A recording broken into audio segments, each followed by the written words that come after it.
आपका स्वागत है हमारे प्रोग्राम में सीधी बात में। और आज हम सीधी बात करेंगे एक ऐसे शख्स के साथ जिन्होंने राजनीति में चाहे जहां पर भी हो इतना हंगामा खड़ा कर देते हैं कि बड़े बड़े नेता, एक कैबिनेट मिनिस्टर अभी अफसोस के साथ कहना पड़ता है कि जेल में है।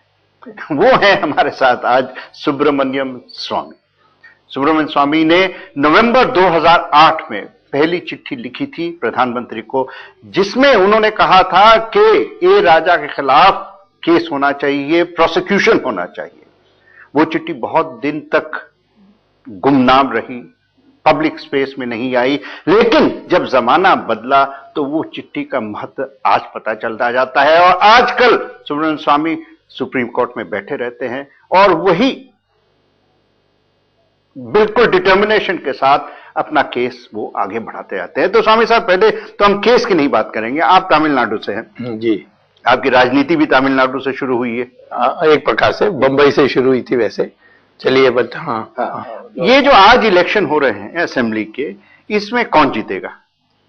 इसमें इस बार मेरी राय में किसी को मेजॉरिटी नहीं मिलेगी। अच्छा। और इलेक्शन के बाद बड़े उथल पुथल होगा और नए समीकरण होगा।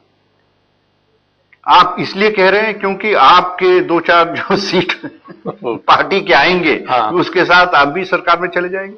नहीं, मैं तो अभी सरकार के लिए नहीं सोच रहा हूं। मैं तो सोचता हूं कि मैं अकेला इतना भ्रष्टाचार के बारे यहाँ कर सका हूं, तो वहां 3-4 एमएलए होंगे तो मैं कहूंगा कि कोई भी सरकार बनाएंगे, हम उनको भ्रष्ट होने नहीं देंगे। अच्छा, लेकिन ये बताइए, इतना कुछ हो चुका, ट्वीट ये हो सका, एक कैबिनेट मिनिस्टर डीएमके का जेल में है, आप समझते हैं लोगों पे असर इतना नहीं होगा कि इनको हरा दें?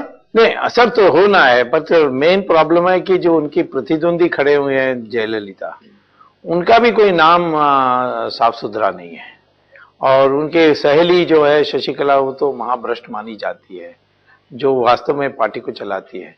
तो वो एक मामला बनेगा और फिर इसीलिए इस स्पर्धा में वो लग जाएंगे कि कौन कितना ज्यादा पैसा देगा।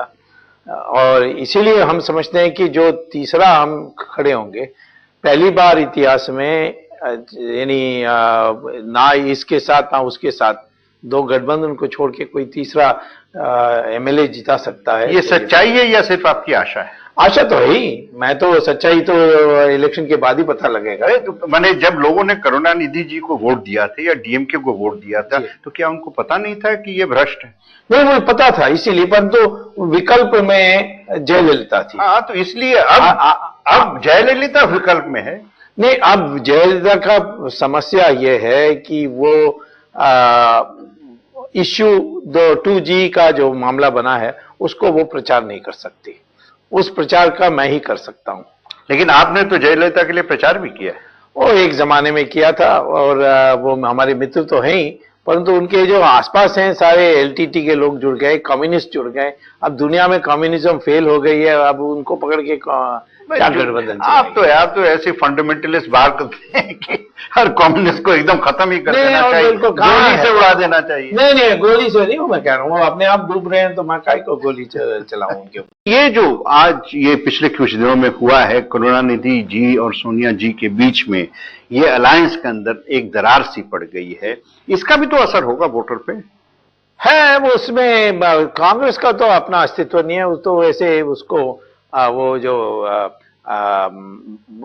किसी के सवार करे बिना कांग्रेस कहीं नहीं पहुंच सकती है तमिलनाडु में। वैसे बिहार में भी देख लिया हमने, यूपी में भी वैसे ही है।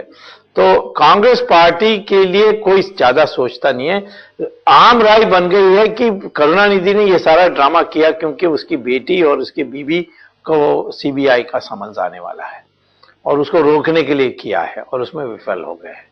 क्योंकि कोई ये नहीं सोच सकता कि 60 और 65 के लिए वो मंत्रियों को इस्तीफा देने के लिए तैयार हो जाएं। और 5 सीट के लिए कौन लड़ सकता? क्या ये डील हो गई है दोनों के बीच? नहीं, वो उसमें उनको समझा दिया गया कि वो सुप्रीम कोर्ट में मॉनिटरिंग हो रही है सीबीआई, और सीबीआई हमारी बात नहीं सुनेगी। और इसमें प्रधानमंत्री अडिग रहे, उसके लिए सराहना करनी चाहिए प्रधानमंत्री की। प्रधानमंत्री अडिग रहे इसमें? अडिग रहे, उन्होंने कहा मैं बिल्कुल सीबीआई से कहूंगा नहीं, और कह भी नहीं सकता हूं क्योंकि कोर्ट की मॉनिटरिंग हो गई। पहले एक बार हमने बाल बचे सुप्रीम कोर्ट से ये बड़ी विचित्र चीज है हाँ। कि आप एक ही पार्टी के प्रधानमंत्री से आपका रिश्ता इतना अच्छा है कि लगता है शायद ये मतलब एक बहुत पुराना रिलेशनशिप है और बहुत है तो ही पुराना अच्छा रिलेशनशिप है। और उन्हीं पार्टी के जो पार्टी प्रेसिडेंट हैं सोनिया गांधी, उनके खिलाफ आप बिल्कुल आग उगलते रहते हैं। ऐलान जंग। अब बात यह है कि जहां हम तो समझते हैं कि व्यक्ति बहुत महत्वपूर्ण होता है और प्रधानमंत्री जो हैं इनसे हमारे रिश्ते बहुत पुराने हैं, 40 साल पुराने हैं। प्रोफेसर साथ थे, उसके बाद जब ये मैं मंत्री बना तो ये चले गए थे जिनीवा में बसने के लिए, तो हम लोगों ने उनको वापस बुला करके आए। हमारी गवर्नमेंट के इकोनॉमिक एडवाइजर थे और हमारी तो रिश्ते लगातार रही है। और वह वास्तव में वो साधु मानस है, उसके साधु मनुष्य है। वो कभी इसमें कोई घमंड में नहीं है। वो जानते हैं कि हमें बनाया गया प्रधानमंत्री और उन्होंने जहां उनको छूट दी गई है वहां उन्होंने अपना। लेकिन लोग तो कहते हैं कि भाई इतना ईमानदार प्रधानमंत्री, इसमें कोई शक नहीं, मैं भी 100% आपसे अग्री करने को तैयार हूं। लेकिन एक ईमानदार आदमी के नीचे इतना भ्रष्टाचार हो तो उसका क्या उपाय है? ये हमारे महाभारत लोग अब करेंगे कि भैया एक डाकू को ले आओ। नहीं, इससे बुरा हो सकता है। आज जो परिस्थिति है उसमें ये चले जाए तो इससे बुरा आएगा। ये सारा चले जाए तो वो तो देश का कल्याण होगा, परंतु ये अकेला जाने के लिए मैं पक्ष में नहीं हूं। इनको मैं वही स्थान समझता हूं जो भीष्माचार्य थे कौरव के साथ और द्रौपदी का वस्त्र देखते रहे और रोते रहे, और वही है, ये रोते रहे देखते रहे थे। लेकिन क्या हमारे समाज और हमारा गवर्नमेंट चल सकता है ऐसे? नहीं, ये नहीं चलेगा। मेरी राय है नवंबर में मध्यावधि चुनाव हो जाएगी। इस नवंबर? इस नवंबर। आप किस खुशफहमी में? मैं जानता हूं कि जो मामला फुट रहे हैं और जो बातें बाहर निकलेगी। क्या बातें बाहर निकलेगी, जरा हमें बताइए। नहीं, स्कैंडल निकलेगी। ये 2G में सीधा ऊपर जाएगी, सबसे ऊपर जाएगी, शिखर में जाएगी। हसन अली का भी मामला ऐसा ही है। और यहाँ ये क्योंकि इतनी भ्रष्टाचार हो गई है, काला धन के कारण हमारे देश में मुद्रास्फीति, इन्फ्लेशन है, ये सारा जमाखोर लोग कर रहे हैं। लेकिन क्यों सरकार क्यों कोई बदले? जो इनके घटक हैं वो क्यों खुदकशी करें? क्यों हटे इनसे? नहीं, वो हटे ना हटे, परंतु ऐसी हो जाएगी कि इनको मजबूरन इस्तीफा देना होगा। उसमें ये समझाइए, मजबूरन इस्तीफा क्यों देना होगा? स्कैंडल में आएगी बात। उससे क्या इतने बड़े स्कैंडल हो गए? नहीं, इससे बड़ा होगा, इससे बड़ा होगा। मैं तो कोई सुब्रमण्यम स्वामी हमें कहते हैं कि इससे बड़ा स्कैंडल होगा, तो जरा बता दीजिए कौन सा बड़ा स्कैंडल होगा? देखिए, ऐसा है कि ये बात आ जाए कि कौन है हसन अली, किसका बेनामी है, ये आ जाए बाहर कि इस कॉमनवेल्थ गेम्स में किसको पैसा मिली, और ये है कि सबसे बड़ा शेयर 2G में किसको मिला। ये तीनों बातें आ जाएगी क्योंकि जो लोग पकड़े जा रहे हैं, जिनका समन्स हो रही है, सुप्रीम कोर्ट की जो निगाह लगी हुई है, इस कारण से मैं समझता हूं कि ये छिपेगा नहीं। भाई हसन की बात कहनी है तो मैं कह सकता हूं, और वो है कि वो यूपीए के टॉप लेवल पर पहुंचेगी। हाँ, लेकिन अभी तो ये सिर्फ इल्जाम है ना, इल्जाम लगाना बड़ा आसान है। सबूत किसी के पास नहीं। सबूत आज नहीं है तो कल आ जाएगी। जब मैंने 2008 को लिखा था तब ने कहा तुम्हारे पास कोई सबूत नहीं है। आज तो यहां तक हो गई कि सुप्रीम कोर्ट इसको कैंसिल करने में लगी हुई है। तो आपकी जो जानकारी होती है, आप हर वक्त कहते हैं मेरे सोर्सेस ने बताया, मैं विदेश गया तो मेरे सोर्सेस ने। ये सोर्स है कौन? नहीं, ये सोर्स मेरे मित्र है। मैं प्रोफेसर रहा हूं दुनिया की सबसे मशहूर यूनिवर्सिटी में। आज भी मैं आश्चर्य हुआ कि सुप्रीम कोर्ट में एटी सलाट का ग्रुप वाइस प्रेसिडेंट आया, तो मेरा स्टूडेंट था हार्वर्ड में, और खुद आकर मुझसे परिचय कराया। तो आपने ऐसे स्टूडेंट बनाए जो चोरी करते हैं? वो क्या कह रहे हैं, वो दुबई के सिटीजन है, वो स्टूडेंट पढ़ने के लिए आया। उसके बाद ये रजत गुप्ता, वो भी चोरी की है, पर वो भी मेरा स्टूडेंट था। तो आपका भी नाम कहीं ना कहीं। नहीं, वो कहाँ, मेरा तो खुला रिश्ता होते है ना। मैं देवताओं के साथ घूमता हूँ सिर्फ, ऐसा तो हो नहीं सकता, देवता है ही नहीं यहाँ। साधु संतों के साथ घूमता हूं, लेकिन उसके साथ ही जिनके साथ घूमता हूं उनका कुकर्म में मैं हिस्सेदार नहीं होता हूं। यह है पुराना। लेकिन अगर चाहते तो हो सकते। वाह, मैं तो बिल्कुल चाहता था तो मेरे पास तो कोई किसी चीज की कमी नहीं है। मैं क्यों दूसरे लोगों के आपको गलत काम में सबसे बड़ी रिश्वत का ऑफर किसने दिया है और कितना था? आश्चर्य होगा कि अभी तक किसी ने नहीं दिया, क्योंकि एक आम राय बन गई है कि ये पुराना ब्राह्मण है, ये पैसा लेकर जो करेगा वो अपने आप अपने मन से करेगा। तो हमारे लेकिन पैसा ले लेगा और फिर जो करना है वही करेगा। करेगा।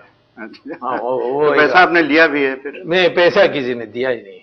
क्योंकि वो होशियार होते हैं कि वो जानते हैं कि कौन किनको पकड़ सकते हैं। तो आप अपनी राजनीति बिना पैसा से करते? नहीं, मैं तो हाथ बढ़ाता हूँ, लोग देते हैं। ये तो हमारी पुरानी दक्षिणा का रिवाज है, इसमें कौन सी नई बात है।